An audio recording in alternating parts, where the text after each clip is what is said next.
Okay, so hi Tiffany. Hi. I'm glad you're here in the interview. Thank you for having me. So now that I've shown you the premises and the hotel, what did you think about it? Did you like it? I did. I actually like it. I think it's a lot different than Barcelona in the sense of kind of feel and the atmosphere. You know how Hotel Arts is a very large property. It has a lot of different room types and a lot of different clientele, but it seems here people are more consistently vacation mode. It's a very relaxed part of Spain. And I was surprised. I thought the property was going to be a lot smaller and a lot more quaint than I was expecting, or that when I realize now. But I like it because I can relate coming from a larger property to a similar sized property. It kind of feels like a little bit of Barcelona, but right here. It's lovely to be here, so I hope you stay with us. So tell me about yourself. How did Hotel Arts treat you? Well, Hotel Arts, let's see. I love Hotel Arts.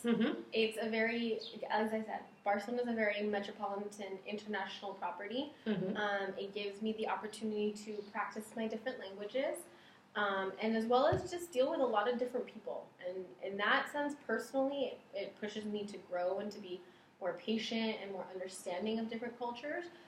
Professionally, it really helps to develop communication skills. So I think about here why I'm interested in this position. I just wanted maybe a little change of pace because Barcelona is a lot faster of a lifestyle, a lot faster of a city.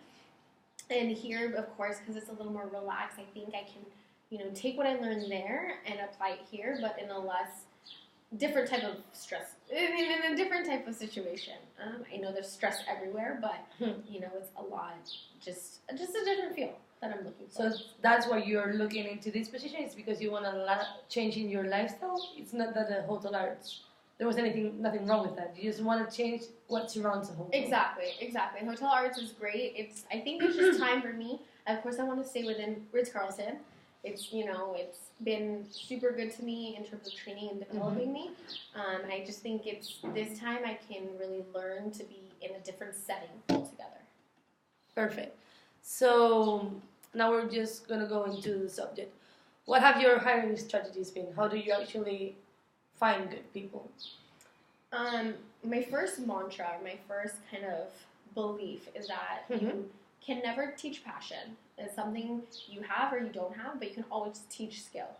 So my first filter when finding people is that it's easy to see if there's passion. I'm waiting to see if they inspire me when they're talking, and they kind of get me excited about what they're doing. And why do I do that? Because it's just a better environment, hotel environment, when your team members and your staff, they're excited about what they're doing, and they make the environment for the guests so much better, just because happy people make happy people. So that's my first kind of filter. Perfect. Go ahead. My second filter will, just for example, in Barcelona, the biggest thing that we love to do is do job fairs. And I think, because there's big convention centers, and I think that the city or Hotel Arts has a really good relationship with the city. And so the city really welcomes a lot of different types of events, and one of them is the hospitality industry. And they allow Hotel Arts to go and put their name out there and receive all different types of applicants. Since Barcelona, has the university, you have a lot of international students as well. You have a lot of expatriates, people who, move from other countries. So I think it's such a good applicant pool. And I think I like to take advantage of the community because they're there. And we like to help the community, and I'm sure, it'd be nice to have that. So I completely agree. Although if you stay here, you have to bear in mind this is the pool for the people that work here. There's less variety, so you have to work with what you've got. You do realize that if you stay here, it's a different scenario. Of course. Candidates are going to be different. You will have to, that's fine. I guess you can do that. I think the word you said was to adapt, and that I need to be able to take the skills I learned in Barcelona and transform them to fit the clientele and the type of applicant pool here. So just out of curiosity, what kind of people, how is it more limited? Well, here in Marbella we have Le Roche, so you can find workers like young people there, which generally have a passion for it, but they're not going to be really experienced. And just it's not well here in Marbella there are going to be different nationalities, but not as such a diversity like in Barcelona. I see. So you're going to get a lot of internationals, but mostly Russian, English. There's not going to be such a variety. Okay. Okay. But of course, I think you can work with that. So tell me, what can you tell me about motivation? Motivation. I think that comes from all different angles. Of course, the first thing I think a lot of people refer to is self-motivation. Self-motivation, I think, says a lot about someone if they can show up to work with their own energy. But sometimes it's just really hard for people to get into that mode, you know? So it's up to you to make them get into that mode as well. Exactly. And that's what I was really promoting at Hotel Arts, is that, you know, we take the time to motivate our managers as well. And our managers, we need to motivate them and inspire them to motivate their team, as well as give them motivation to be leaders. I see. So top to bottom. Top to bottom, but also it's more bottom up in terms of our managers being able to recognize who and when people need to be motivated. Okay, I see. So, out of the human resource projects that you may have, how would you prioritize? How did you prioritize in Hotel Arts? Oof, that's a difficult question. There's just so many projects that always need to be done. And there's kind of like two parallel things that go on. One is the long-term projects, stuff that is usually around the topic of change management, sometimes stuff that the director or the general manager wants to see implemented. So in that regard, of course, processes and paperwork need to be completed, but at the same time, you always have your day-to-day operations. You have your team members, housekeepers, front desk, people in food and beverage that have a problem or a question or need something, you know, some of the attention as well. And so what I like to do is really segregate my day. So in the morning, I like to say maybe in the morning I'll dedicate it to projects only.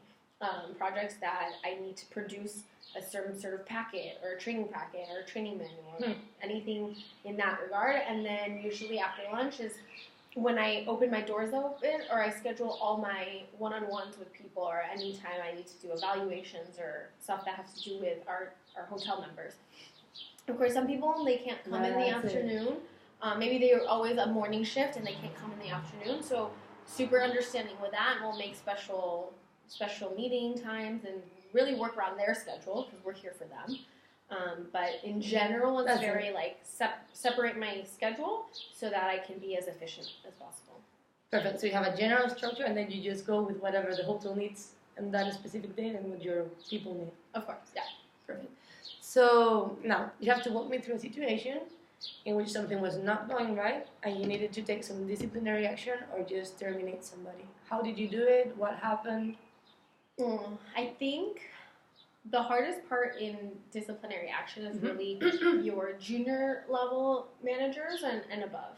And why is that? Is because for junior level manager, or for managers in general, there's this mutual respect. Of course, you know, there's this understanding that you have this you're training. On the same level. Exactly. That you're on the same level and that you see eye to eye and we're going in the same direction.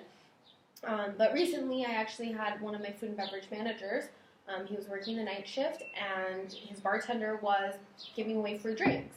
But not in the sense of like it was a welcome cocktail or it was something, you know, that had to do with the hotel in general, the experience.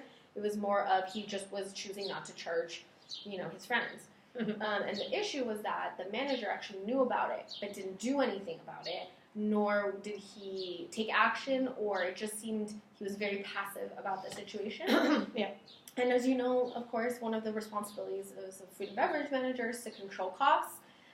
So it just seems like there was more of a neglect to do your job. And so what happened was I was actually told by his boss, the director of food and beverage. So last week I actually had a meeting with him and the food and beverage manager, and I needed to hear his side first. How did you actually confront him? How did you bring the subject up?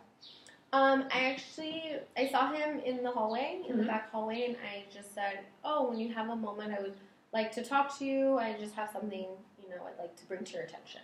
So we scheduled a meeting. I kept it super casual. Of course, you don't want to, I don't know Scare them off at the beginning. Of course, because I wasn't there, so I need to first gather all the information. Perfect.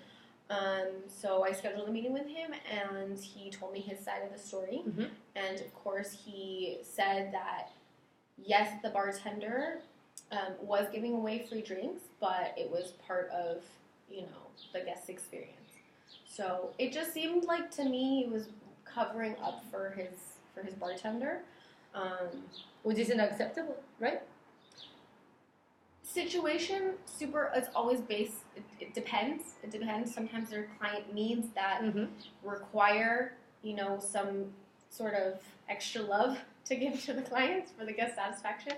But I got the feeling that through just the body language, the nonverbal communication, there was a lot more covering up than was sincere. Than what should have been. Exactly. Yeah. Okay. SOS. Yeah. So as I learned in Spanish, SOS. So unfortunately, you had to. So what I did was no, it wasn't a let go. It was more of a progressive discipline. So I let him know that, of course, I had to document this down, and that this is counted as a formal conversation, and really. But at the end, it's not about the discipline. It's more about the reminder of what our goals are at the hotel and what our culture is at Ritz-Carlton. So I believe he walked out with his head held high, but also the understanding that we can't keep doing this. Perfect. So if you stayed here with us, would you be willing to travel around Europe? I actually would be. I think that's okay with you? I think Perfect. Part of the allure of moving to a new place is getting to experience different cities and different people, and so moving to one place, of course, like why stop here? I can keep traveling different Europe. Do you mind if I ask how long I'd be staying in each place, or is it like it depends? It's just a question because something may come up and we may need you somewhere else. So it's not like you have to go every 6 months for 2 weeks. It's not determined like that, but you may have to. So it's always good to check in advance. Okay. No, of course. Super. I'm excited. When do I go? And finally, what are your plans, long-term plans, career goals? Career goals. I really like human resources. I love the hospitality industry, but I'm always interested in. What do you like better, though? Human resources or the hospitality industry? I like the hospitality industry for the people. But at the same time, human resources is all about people. So I don't think there's really a clear way to go. Distinction. I think it actually one enhances the other. Consulting was the word I was looking for. I was always interested in looking for a consulting firm. So I think further down the road, it's more human resources, consulting in human resources department.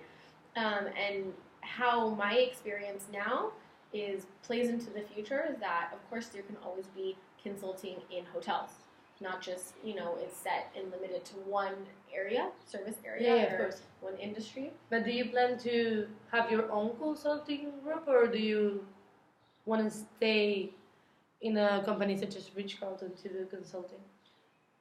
As of now, I love Ritz-Carlton, so I don't see any reason to leave. If there's the opportunity, I would absolutely love the opportunity to stay within the company. If there was another branch that wasn't, a possibility to stay within human resources, within Ritz-Carlton, and to develop a consulting. Well, that was it. Thank you very much, Tiffany. Thank you. A pleasure. Thank you. Bye-bye. Bye.